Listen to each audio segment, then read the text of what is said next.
Well, hello. Welcome to another edition of the Best of the Rest podcast. I have a lot of apologies to make. Apology to Santee. Apology to Anima Robinson. Apologies to a lot of people, especially you fans out there, for waiting so long for this podcast and the podcast to come this week. So I just want to say I apologize, but I've been busy.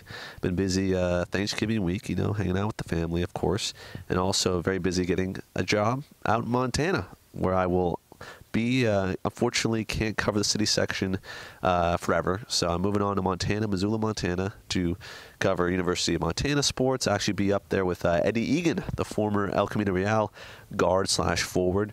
I'll be up there for the ABC Fox Montana affiliate up in Montana. So I'm sad to see all of this come to an end, unfortunately, but I'll still be here for basketball coverage. I just want to give you guys that little update as to where I've been, and where I will be. Unfortunately, no more city section coverage for me past January. So, regardless, I'm here bringing you guys the best of the rest once again, the best from 8-man, D3 to D2. You know the drill. Couple championships happening this weekend, a championship happening a couple weeks back. So this podcast specifically will be for the 8-man championship with Anima Robinson. And Anima Robinson, a huge win. We'll get right into it, folks. It was at Fairfax High, as we saw. So last year, it was a closer game. It was, I believe, 34-20 was the final in that one. And Anima Robinson won. They swept in the second half. Sherman Oaks CES was close. They kept it neck and neck, but Anima Robinson ultimately pulled out the W. Great win for Darius Orange in that program then. And then this year we saw a rematch. Earlier in the year, it was a 60-point blowout win for AR, and you thought, okay, maybe the same thing's going to happen in the playoffs. Maybe you'll see Socius also meet Anima Robinson, and they do the same thing. But then as the year went on, you started watching some of these box scores from Sherman Oaks, and then you saw what they did in New Designs University Park in the playoffs, and just seeing the way that this team believed in their cause, the way that they believed that they were the number one team. I mean, Coach Vinarski, he's a great coach, folks. He can lead men. And just the way this team believed in themselves, I just thought that was going to be the magic ticket this season. Maybe not to win it all per se, but at least to compete. And so that's why I said what I said. Apologies to Anima Robinson, their offensive players, defensive players. Some of them came up to me during the final, and they were saying, "Oh, yeah, where's the defense? Where's the defense, Keith?" And I apologize, as always. Some of my predictions may be a little bit off, but I truly believe that coming into the game that Sherman Oaks had something to prove. Unfortunately, that's not the way it went down. As you all know, a big win for AR. At the end of the first quarter, it was 30-0. So you knew that this type of romp was on. And by the way, the reason why this podcast is just 8-man football is because the 8-man final was something great. There's a lot of interviews I got to get to, so that's why I'm dedicating this one just to the 8-man. The rest of them coming out in just a bit. So check the other links on our YouTube for the D3/D2 breakdown, because they're actually playing in state games. Meanwhile, 8-man, they don't have any state playoffs for the 8-man football, which they should, but unfortunately we can't cover that. Every way you slice and dice it, folks, you already know the score, 68-6, the final, and it wasn't even close, really. Second half, there was a running clock, and so if you haven't watched the highlights, you got to watch them, because Alex Zaragoza and the rest of this AR offense, they were just firing on all cylinders. They just found a way constantly to put the ball in the end zone, and it really was a sight to see, because we know that they run the ball, but just the way that Alex Zaragoza was finding his receivers, it just seemed like his receivers were open on every single play. Like, you wondered, how do they not score a touchdown on every single play, which ultimately they did. But the thing was that I liked was it wasn't a shutout. It wasn't an entire shutout. Like, there wasn't a 0 on the scoreboard for Sherman Oaks. They did score a touchdown. It was a valiant effort, but just one touchdown for them. The quarterback, William Etchison, scored on a QB keeper. It wasn't the prettiest of plays per se, but he got the ball in the end zone for a touchdown. They unfortunately did not get the 2-point conversion, so that's where they got the 6 from. But if you haven't seen the highlights already, check them out right here.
So those are some of the highlights. A lot of great plays in that game. A lot of, after I stopped filming, basically, I mean, it was a rout at that point. We couldn't fill them up. We couldn't fill up the highlight package on Twitter with enough highlights. There's just too many good plays.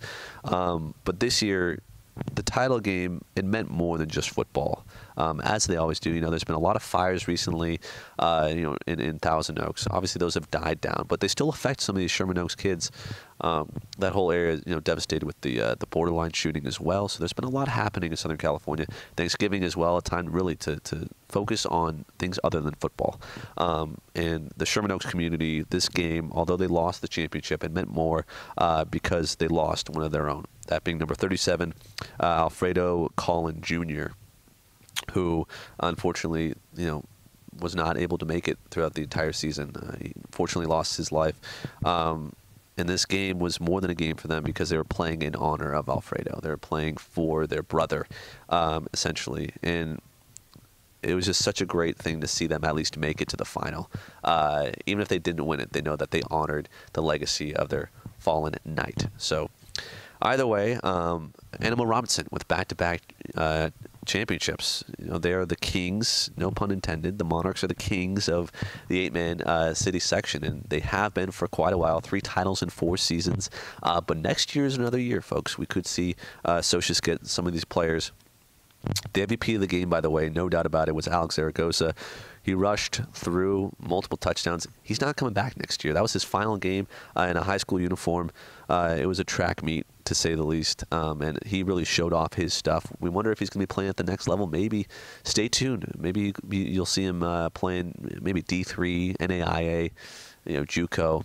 Either way, bright future for that kid. Also bright futures for a couple of these other players and their head coach Darius Orange. I talked with all of them after the game. Check out some of these things these kids had to say after the game. For the Southern California Prep Insider, I'm Keith Mulder here from Fairfax High School. It's good to do things one time, but if you do it back-to-back, that's when things matter. And this team right here has won back-to-back 8-man city titles. The Animal Robinson Monarchs, once again, champions, a 68-6 win over Sherman Oaks CES. It was a rematch of last year's game, and they did it again, once again. I'm going to have everybody introduce themselves here on the podcast. Alexander Zaragoza. Andrew Zapata. Coach Orange. Big Yolanda. A big win, plenty of takeaways, plenty of touchdowns. Firstly, Alex, I'm going to start with you. A big game offensively. How'd you feel? Coming into the game, I was nervous. Everybody's nervous before a game. And after that first snap, everything just came into me, and I knew what I was doing after that. So obviously, offensively and defensively, everything was working. How'd you feel tonight? I felt good, especially since, before the game, I heard some comments from the other team, and that hyped us up more. They have me and Biggie up, and, we just handled business out there. So there was some talk before the game. I thought it was going to be a closer game, maybe some more defense. I think I said 48-40, and that didn't go too well with some of these players on this team. Can you explain a little bit why? Well, yeah, watching your interview kind of hyped me and my boys up because, we feel like we're better defensively than offensively. But, there's opinions on that. But, we just came out here and proved you wrong, Are you proud of these guys, and why? I'm proud of every single one of them because, they play to their best ability. And, they never quit on me, even if we're losing or winning. They're always going to do the thing, Coach Orange, you're leading a fantastic program, multiple CIF rings. You're going back-to-back. How does it feel this time around? This one is special because these guys have been with me for 4 years. These two used to play rock, paper, scissors to see who go on special teams, and they're starters. They've been starters for 3 years, man, and this is a special one. This is a special one. What is the difference about last year's team to this year's team specifically? Personnel. That's it. Everything's been the same. Everything's been the same. Goal from day one is to be here and be the champs. So you guys went up 30-0 to start the first quarter. Did you know you had this one in the bag early? No, we don't ever doubt it early. We just, stay humble. Anything can happen. We just play by play, down by down. So, guys, last question for all of you. What is your favorite moment from this season other than this one right now? Just being able to connect with everybody on my team. Football does make brotherhood, and that's what I'm lucky to have. Yeah, at the end of the day, wherever I go, whoever I need, I know they'll be there for me. My favorite moment is like all the Lights are out. They played the lights out tonight, guys. Let's just say that. Sorry. all the like harsh practices we had, like when I would be down, like I know I had my team to like pick me up. I know Biggie would be like the first one because every time we're down, we're always the first ones. But then my whole team afterwards, they would come pick me up, and I feel like we grew as a brotherhood, and I really love that as our team. Coach, I'll have you go last. I think my best moment is when we played Chadwick. Even though we lost, it really showed that my teammates played to the end. We were banged up and stuff, but they didn't care. They were bigger than us and faster than us, but we had a heck of a game even though we lost. But I think it's my favorite moment though. My moment of the game is watching our parents come to a game and see their sons that probably would never play at a big school. Like Drew, they probably wouldn't give Drew a chance on the field. But it shows, man, that size and all that don't matter. It's what you got in the inside. And my program's been showing that our program has been showing that from day one. And that's been the moment that made me realize that this is where I need to be. This is the moment right here. Animo, Jackie Robinson, they're the champs, back-to-back city titles. Thank you so much, guys. They're the 2018 champs, the best in the 8-man division, and what a great game it was over Sherman Oaks CES. That's going to do it for us here for the football podcast. Make sure to check us out in the next podcast. For all of us here at the Southern California Prep Insider here at Fairfax High School, let's send it back to the podcast. Great stuff from Coach Orange. Always got to give him a shout out. He's a great guy, fantastic man, family guy, always devoted, and AR is also his family too. So the Monarchs, once again, kings of the 8-man city section division once again, and they're looking to do it again next year. There's been some talk of them maybe going to 11-man, maybe D3. I like to see it, but right now they have some problems with their field right now. It's not 11-man ready. They don't have goalposts. They also don't have the lights necessary to really play the way they need to. So they're looking to get that process started, but there's just simply not enough money right now. That's the unfortunate fact of the matter. So right now they're just looking for something. Either way, if there's a team that could do it in 11-man, I think it's Animo Robinson. The way that they're coached and the way that they play, they could certainly do it. Zaragoza, he's graduating this year, so unfortunately they're not going to have that quarterback behind center to do it, but I have no doubt that it's a next man up mentality for this team. Every single player on this team is hungry. They're hungry for that chance, and I know that Orange, he's going to get these kids to buy in. He's going to get them to buy in to what they're selling, which is ring after ring after ring. And Socius too. They could get another one potentially this next year. Animo Robinson losing 9 seniors, some key guys as well. Andrew Zapata, Sergio Olanda, Carlos Apolinar as well. A majority of the roster is juniors, though, so they won't be too bad next year, but they lose a couple of really key guys. Either way, we'll see what happens next year. For the time being, though, thank you so much for watching the Animo Robinson 8-man edition, Socius edition, shall we say, of the Best of the Rest. Make sure to stay tuned for next season. Whoever's leading that podcast, I don't know. But either way, Best of the Rest basketball coming up and Best of the Rest D3 and D2. Check those podcasts out. For all of us here at the SCPI, I'm Keith DeMolder signing off. Thank you so much for watching. We'll see you later, folks.